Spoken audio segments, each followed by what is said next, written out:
Hi friends, welcome back to our channel. ఈరోజు tasty and healthy అయిన రాగులతో ఉప్మా ఎలా చేయాలో చూద్దామండి.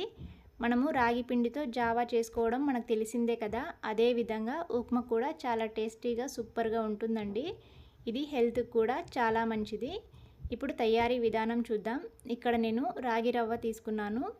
ఇలాంటి ప్యాకెట్లు మనకు మార్కెట్లో దొరుకుతాయండి. 1 కప్పు రవ్వ తీసుకోవాలి. స్టవ్ పైన కడాయి పెట్టి ఈ రవ్వను ఫ్రై చేసుకోవాలండి. ఇది స్లో ఫ్లేమ్లోనే ఫ్రై చేసుకోవాలి. ఇలా ఫ్రై చేస్తుంటే ఇది మంచి వాసన వస్తుందండి. ఈ విధంగా ఫ్రై చేసుకున్న తర్వాత దీన్ని ఒక ప్లేట్లోకి తీసేసుకోవాలి.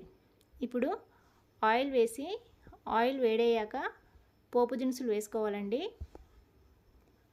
ఇలా పోపు దినుసులు వేసి ఫ్రై చేసుకోవాలి. ఇప్పుడు ఒక 2 టీ స్పూన్ల పల్లీలను వేసి ఫ్రై చేసుకోవాలండి.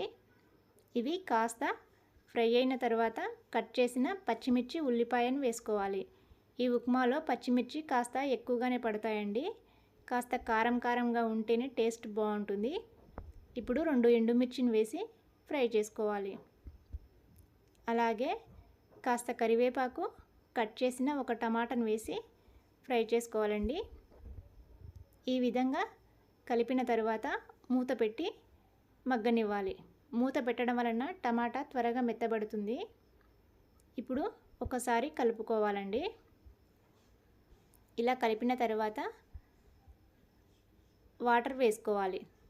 1 కప్పు రవ్వకి 3 కప్పుల వాటరు కరెక్ట్గా సరిపోతాయండి. ఈ రవ్వ ఉడకడానికి కాస్త టైం పడుతుంది కాబట్టి వాటరు 3 కప్పులు వేసుకుంటే సరిపోతాయి. అలాగే రుచికి సరిపడా ఉప్పు వేసి కలుపుకోవాలి. ఉప్పు సరిపోయిందో లేదో ఒక్కసారి చెక్ చేసుకోవాలండి. ఒకవేళ సరిపోకపోతే మరి కాస్త వేసుకొని కలుపుకోవాలి. ఇప్పుడు మూత పెట్టి ఇది బాగా మరగనివ్వాలండి. ఈ వాటర్ ఈ విధంగా మరిగిన తర్వాత ఈ రాగి రవ్వను వేసి కలుపుకోవాలి. ఇలా అంతా వేసిన తర్వాత 1 నిమిషం పాటు అలా కలుపుతూనే ఉండాలండి. ఇప్పుడు మూత పెట్టి ఉడకనివ్వాలి.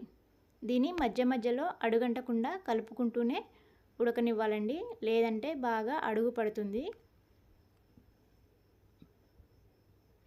చూడండి, ఈ విధంగా అంతా బాగా దగ్గరగా ఉడికితే సరిపోతుంది. ఇప్పుడు ఇదంతా ఒకసారి కలుపుకోవాలండి. అంతే, ఈ రాగి రవ్వ రెడీ అయింది. ఇది వేడివేడిగా తింటే చాలా టేస్టీగా సూపర్గా ఉంటుందండి. మీరు కూడా ఒక్కసారి ట్రై చేసి మీకు ఎలా అనిపించిందో కామెంట్ బాక్స్లో తెలియచేయండి. అలాగే వీడియో మీకు నచ్చితే లైక్ చేసి షేర్ చేయండి.